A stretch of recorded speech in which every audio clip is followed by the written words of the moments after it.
Hi everyone, this is Brian Hayes and welcome to Volume 2 in our series on movable open chords for the guitar. In Volume 1 we focused on the D major shape and we found some really interesting guitar chords further up the neck just by holding the D major shape and knowing where to move that shape on the guitar neck. Today we're going to focus on the E major chord shape. E major is one of the very earliest chords that most people will learn on the guitar. We can hit the 6 strings on an E chord, and it's based on our third finger. The note E in the 3 fingers that are pressing frets down is actually our third finger, which is on the D string on the 2nd fret, hence that's the note E. So the notes in our chord shape are E, G sharp and B. So E, G sharp and B are the 3 standard notes in an E major chord. If we look at the remaining open strings, we've got 2 E's. The outside strings are 2 octaves apart and the other open string is B. B is one of the notes in E major. So we can confidently play all of the 6 strings on the E major shape and we've only got the notes in that chord. Now if we slide that shape up to the 5th fret, that is where our third finger, which is the leading note, the finger that is the name of the chord shape. If we put our chord shape there so that our third finger is on the 5th fret, we're now playing the notes G, B and D. G, B and D are the 3 notes that make up a G major chord. That's a G major chord.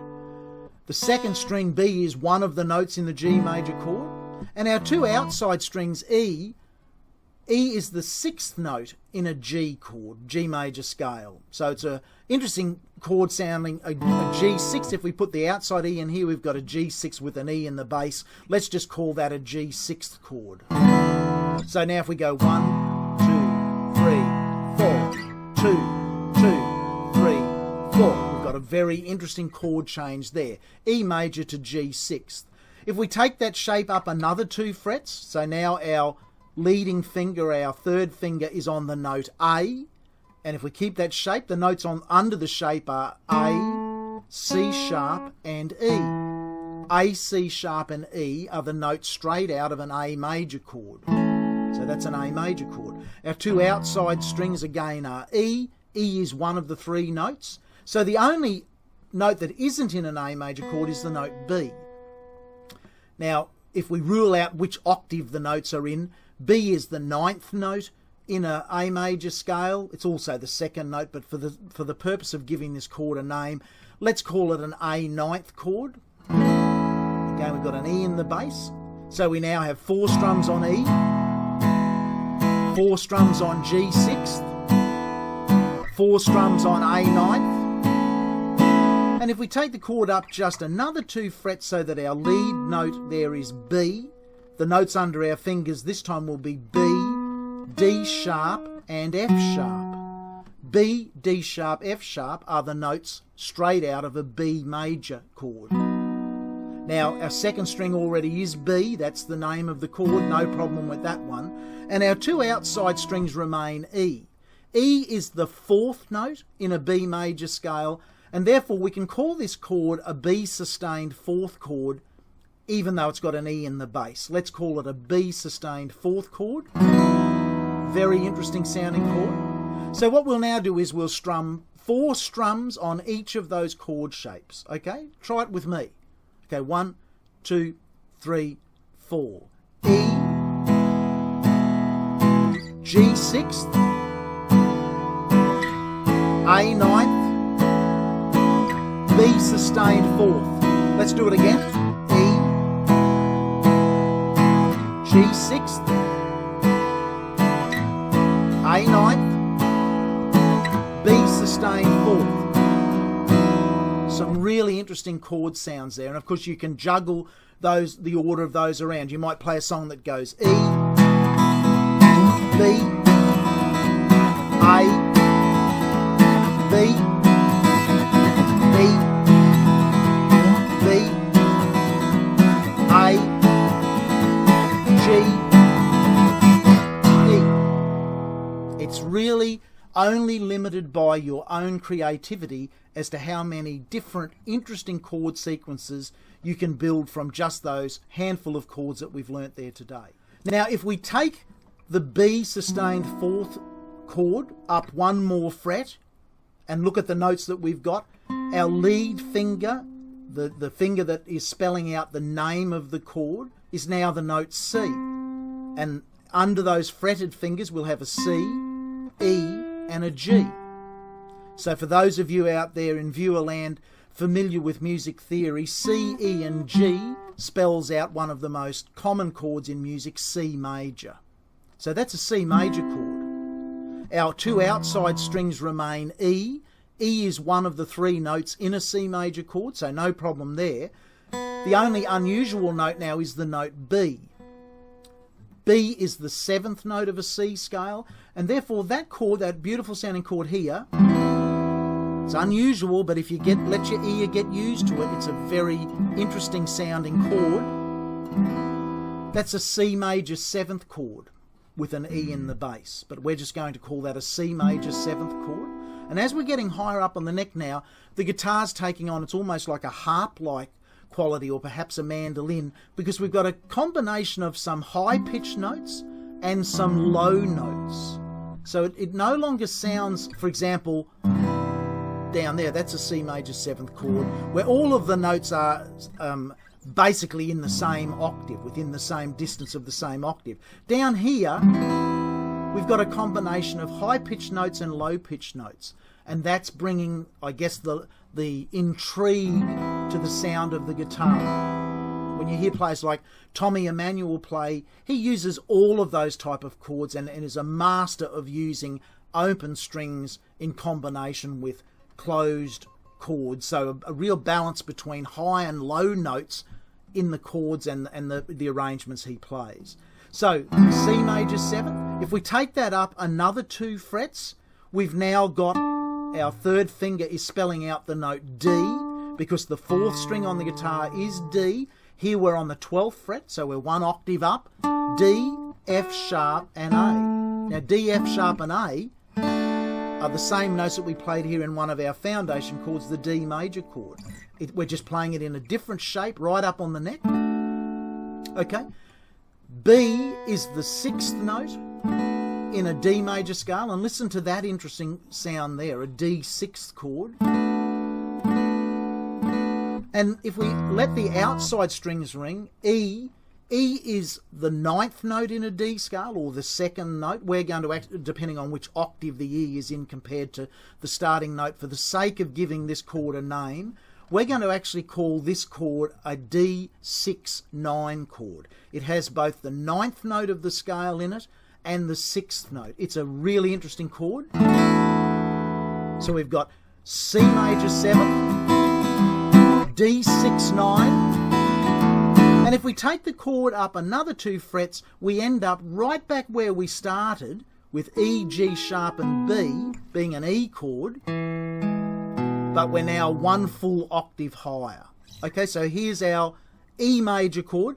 Our 2 outside strings are E, they can play be left open, and the other open string is B, it's one of the notes in the E chord. So we've got C major 7, D6-9 chord, E major chord.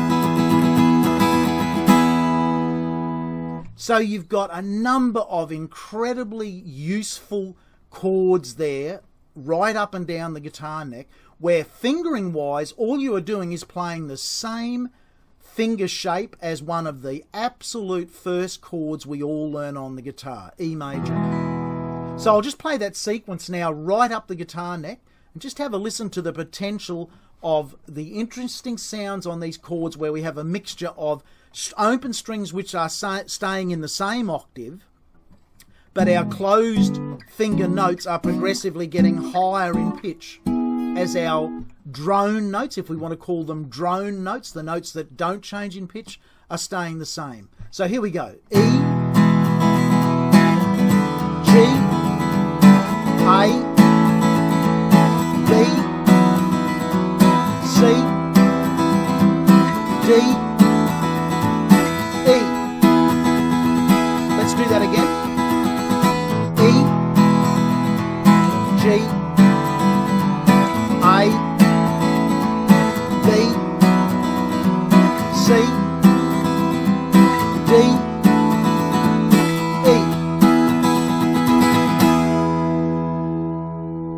Now, obviously, as I was just playing and talking there, I just labelled the chords by their major name. We've already been through and said, well, that's beyond a standard G chord. That's a G chord, but if we add the E in, it becomes a G6 chord. But for the sake of just saying a one-letter name, I just said E, G, A, B, C, D, E. And you can think of those chords like that because the chords are essentially built around a C chord, a D chord, a B chord, and they're just embellished by one or two other notes. Now, if we apply these new chord shapes in a singer-songwriter style of situation, imagine you are either backing up yourself or you're backing up a singer. And let's take one of the most famous songs in the last 100 years, the beautiful song Imagine, written by John Lennon. That beautiful melody.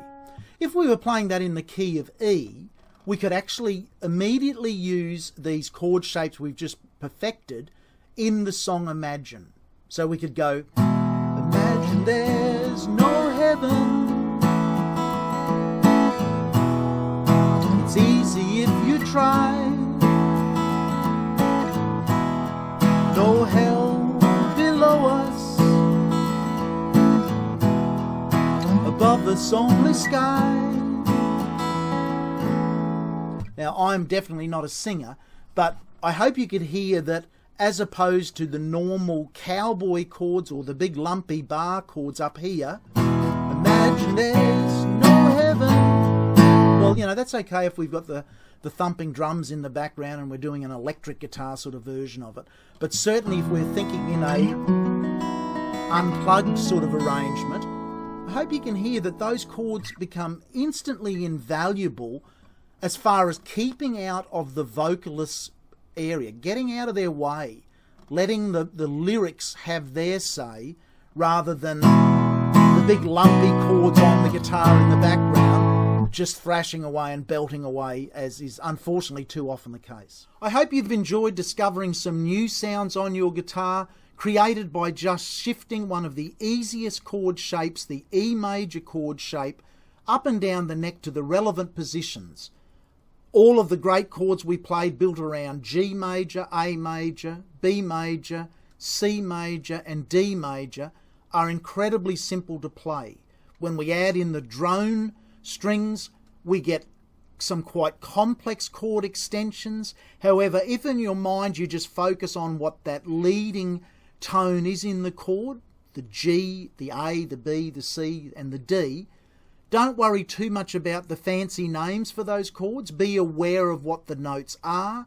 If you are not sure of how you can work out what those notes are in the chords, if you go through volumes 1 to 5 of Fretboard Basics for the guitar, you'll be well and truly on top of what all of the names of those notes are that I was describing through the demonstration. You'll know all of the notes under your fingertips, and you'll be able to tell a musician who isn't a guitar player the exact notes you're playing. And that's important.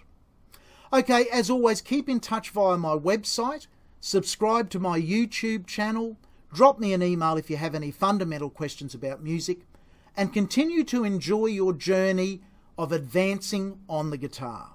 Bye for now.